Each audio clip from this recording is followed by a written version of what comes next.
اعوذ باللہ من الشیطان الرجیم بسم اللہ الرحمن الرحیم۔ ویورز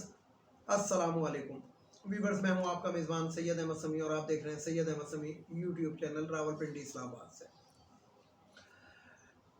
ویورز آج بدھ کا دن تھا اور بدھ کے دن کی مناسبت سے کچھ اہم امپورٹنٹ خبریں ہیں۔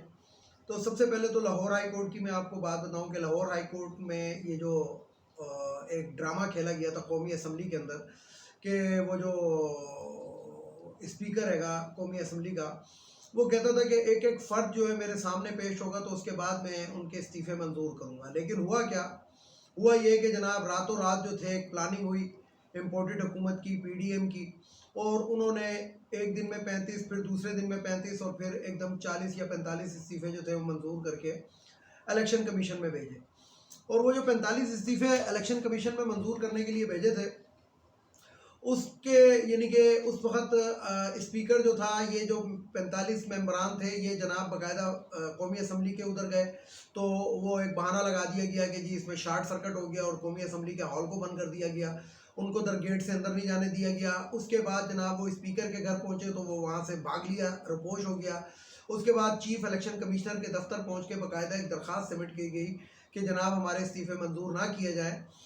لیکن ہوا کیا کہ اس کے بعد چیف الیکشن کمشنر نے ایک دن کی پہلے کی ڈیٹ کے اندر وہ منظور کر لیے۔ تو آج وہ لاہور ہائی کورٹ نے ان کو جسے کہتے ہیں کہ سسپینڈ کر دیا، اس فیصلے کو اس نوٹیفیکیشن کو سسپینڈ کر دیا۔ اب الیکشن کمشنر جو مرضی کہتا رہے، ایک عدالت کی مزید تفصیلی فیصلہ آ جائے گا اور اس کے بعد وہ جو ہوں گے وہ دوبارہ قومی اسمبلی کے اندر چلے جائیں گے، وہ جو 45 افراد ہیں گے، اور اس کے بعد راجہ ریاض جو ہے وہ فیشو ہو جائے گا اور شاید اس کے بعد ایک لمبی گیم ہے گی۔ لیکن پھر بھی میں آپ کو بتا دیتا ہوں کہ کچھ پرندے اڑنے کے لیے پر توڑ رہے ہیں، اور نون لیگ جو ہے وہ ٹوٹ پھوٹ کا اس ٹائم شکار ہو گئی ہے کہ جو یہ کہتے تھے کہ عمران خان کو مائنس کر دو، ان کی پوری پارٹی مائنس ہونے والی ہے۔ شاہد خاقان یا پتلون عباسی بھی جس کو کہتے ہیں، اس کے بعد مختہ اسماعیل، اور آج جو تھا وہ جو ایبٹ آباد کی جو مشہور و معروف شخصیت ہے عباسی صاحب، آج انہوں نے بھی باقاعدہ نون لیگ سے علیحدگی کا اعلان کر دیا۔ جس ٹائم میں آپ سے مخاطب ہوں تو یہ ڈکلیئرڈ ہو چکا ہے، اور وہ ان کا جو تھا یہ ایکس گورنر بھی رہا ہے کے پی کے کا، اور قومی اسمبلی کے اندر بھی وہ رہا اور بہت ہی سینئر شخص تھا، اور اس نے وہ کر دیا۔ اس کے بعد میں آپ سے ایک اور بھی ریکویسٹ کروں کہ کل جو ہے جو چودھری کیا کہتے ہیں یہ جو چکری والے چودھری صاحب ہیں، یہ جو یہاں پہ راولپنڈی کے جو چودھری صاحب کہلاتے ہیں کہ جو وزیر داخلہ بھی تھے ان کے حکومت کے اندر، ان کی آپ جو پریس کانفرنس ہے وہ ضرور سن لیجیے گا۔ میرے ذہن میں اس کا نام نہیں آ رہا، لیکن میں زیادہ ان کا ذکر بھی کرتا رہتا ہوں اور اچھے الفاظ میں بھی نہیں کرتا ہوں، کیونکہ میں ہمیشہ یہ کہتا ہوں کہ چور کا ساتھی چور۔ اب وہ کہہ رہے ہیں کہ جناب میں نے نون لیگ کو یہ کیا وہ کیا، تو بہرحال جو بھی تھا، لیکن آپ اتنے عرصے جب چوروں کے ساتھ رہے ہیں تو آپ کی بات پہ اعتبار نہیں کیا جا سکتا۔ اگر چھوڑنا تھا تو اس وقت چھوڑتے، اور یہی میں دوسروں کو بھی کہوں گا کہ صرف اپنے عہدوں کے اوپر بنی کہ جناب ہم سے سینئر مریم نواز کو کیوں کر دیا، تو اب یہ پرندے جو ہیں یہ اڑ رہے ہیں۔ تو ہو سکتا ہے کہ قومی اسمبلی کے اندر یہ جو 45 افراد جب جائیں گے اور 20 لوٹے بھی وہاں پہ بھیجیں تو یہ 65 کی تعداد جب ہو جائے گی تو صدر اعتماد کا ووٹ لینے کا کہہ سکتے ہیں، اور دوسری طرف پرندے یہ ایم کیو ایم اور باپ پارٹی بھی اڑنے کے چکر میں بیانات وہ دے رہے ہیں لیکن ابھی تک فیصلہ نہیں کر سکیں۔ تو دیکھیں کہ کیا ہوتا ہے، لیکن گیم جو ہے بڑے انٹرسٹنگ اس میں داخل ہو گئی ہے۔ لیکن کل میں نے اپنی ویڈیو کے اندر آخر میں ایک لفظ کہا تھا، میرے عزیز ہم وطنوں، تقریر تیار ہو چکی ہے، کیونکہ جو ٹائم دیا گیا تھا وہ ٹائم جو ہے اس کے اندر جو ہے وہ اللہ تللے اڑائے جا رہے ہیں۔ آج کی تاریخ میں جب میں آج سے مخاطب ہوں آپ سے، تو اس میں 10 معاون خصوصی مزید شامل کر لیے ہیں کابینہ کے اندر شہباز شریف نے، کیونکہ یہ کیوں شامل کر لیے ہیں کہ کہیں یہ بھی نہ اڑ جائیں، اس لیے ہر بندے کو بس فوراً شامل کر لو کسی طریقے سے۔ دوسری طرف میں آپ کو بات بتاؤں کہ شیخ رشید کی جو کل بیل کی استدعا تھی وہ تو مسترد ہو گئی تھی، لیکن آج شیخ رشید کو باقاعدہ جیل سے بلوا کے مری پولیس کے حوالے کر دیا گیا، اور اس ٹائم جب میں آپ سے مخاطب ہوں تو وہ مری جا رہے ہوں گے، راستے میں ہوں گے، جو بھی ہوں گے، اور 1 روزہ رہاداری ریمانڈ ان کا دے کے اور ان کو مری منتقل کر دیا گیا ہے، اور ساتھ میں یہ حکم دیا ہے کہ کل ان کو 2 بجے سے پہلے مری کی مقامی عدالت میں پیش کریں۔ تو دیکھیں یہ ٹوپی ڈرامہ بھی کس طرف کروٹ لیتا ہے اور کہاں پہ اینڈ ہوتا ہے۔ لیکن شیخ رشید کے لیے 2 سے 3 دن مزید بڑے سخت ہیں۔ اب آتے ہیں ذرا مزید خبروں کی جانب۔ مزید خبروں میں سب سے پہلے میں آپ کو یہ بتاؤں کہ پاکستان کی اکانومی کی صورتحال جیسا کہ آپ کو معلوم ہے، تو یہ جو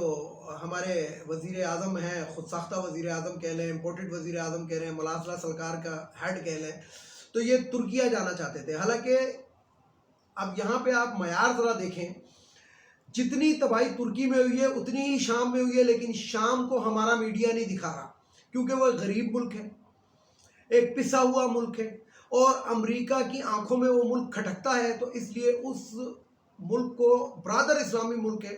اس کو، اور پاکستان کی مسلح افواج بہت عرصے وہاں پہ خدمات بھی انجام دیتی رہی ہیں، لیکن اس شام ملک کو میڈیا پر نہیں دکھایا جا رہا، نہ اس کی تباہی دکھائی جا رہی ہے۔ ترکیہ کے لیے وزیر اعظم نے ریلیف اکاؤنٹ کھول دیا، لیکن شام کا کوئی ذکر نہیں ہے۔ تو بہرحال یہ شام کے دورے پہ آج انہوں نے جانا تھا، لیکن ترکی کے دورے پہ انہوں نے جانا تھا شہباز شریف نے، لیکن ترکی کے اعلیٰ حکام نے ان کو پاکستان سے پاکستان میں رہنے کی تلقین کی ہے، اور ترکی میں سمجھ لیں کہ ایک طرح سے کہ ترکی والوں نے ان کو کہا کہ آپ اپنے گھر پہ ہی رہو،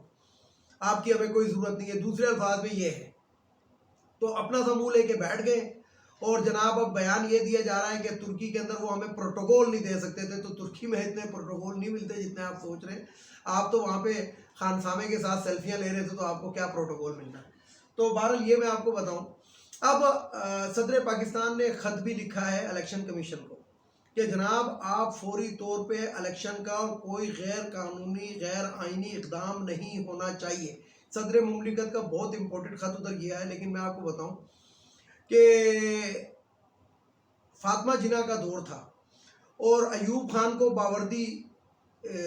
الیکشن لڑنے کے لیے آئین میں ترمیم کرنی تھی۔ اس وقت 1964 کا آئین تھا غالباً، تو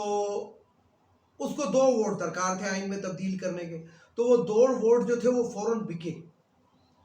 اور بکنے والے ووٹوں میں کون سی تھی؟ جمعیت علماء اسلام، جو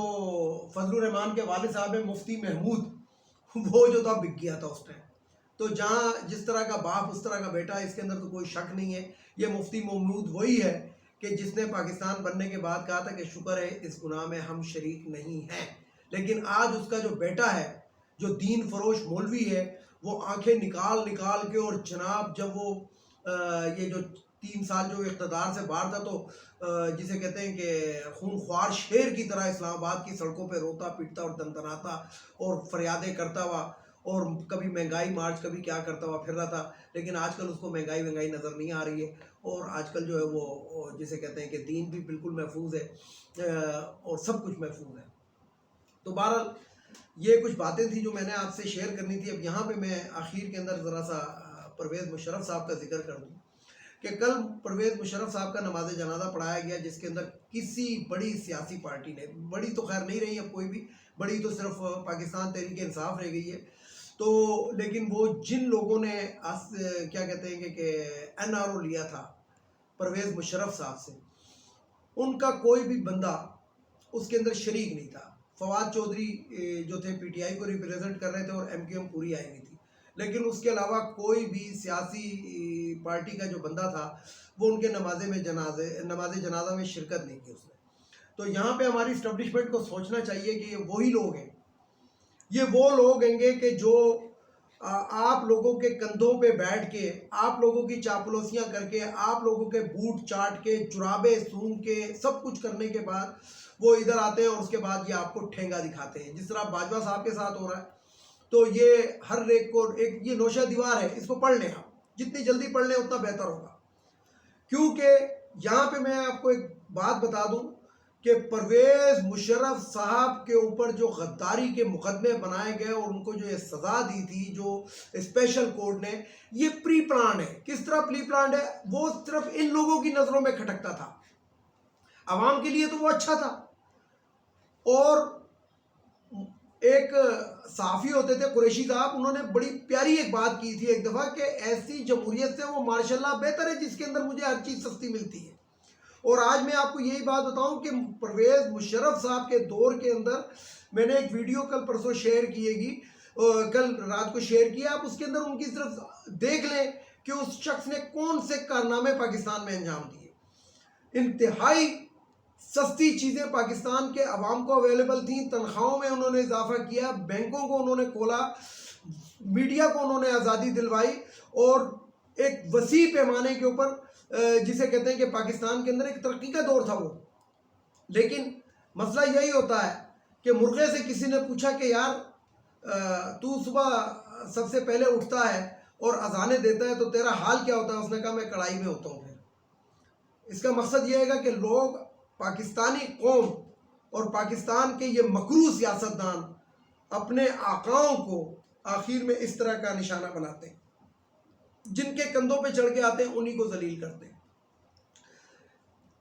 نواز شریف نے ضیاء الحق کی قبر پہ کھڑے ہو کر کہا تھا کہ میں آپ کا یہ جو وہ ہے آپ کا نظریہ میں اس کی پاسبانی کروں گا. لیکن ہوتا کیا ہے؟ ہوتا یہ ہے کہ جناب پہلے اسلامی جمہوری اتحاد بنا کر آتے ہیں قومی اسمبلی کے اندر, اور اس کے بعد تمام لوگوں کو اپنے ساتھ ملا کے راتوں رات اسلامی جمہوری اتحاد ختم ہو کر اور نون لیگ بن جاتی ہے, اور ان لوگوں کو پھر نوازا جاتا ہے, اور آج تک وہ نون لیگ جو تھی وہ قائم تھی. لیکن اب مجھے لگتا ہے کہ نون لیگ کے اتنے ٹکڑے ہونے والے ہیں. میں نے کل خبروں میں اپنے ویلاگ کے اندر ایک لفظ کہا تھا کہ تیسری پارٹی رجسٹرڈ ہونے والی ہے. تیسری پارٹی کون سی ہوگی ان قریب آپ کو بتاتے ہیں انشاءاللہ. تو ویڈیو کو لائک کریں, شیئر کریں, سبسکرائب کریں, بیل آئیکن کے بٹن کو ضرور دبائیں تاکہ میری نیکسٹ ویڈیو آپ کو مل سکے. تمام دیکھنے والے سننے والوں کو اللہ حافظ. پاکستان زندہ باد.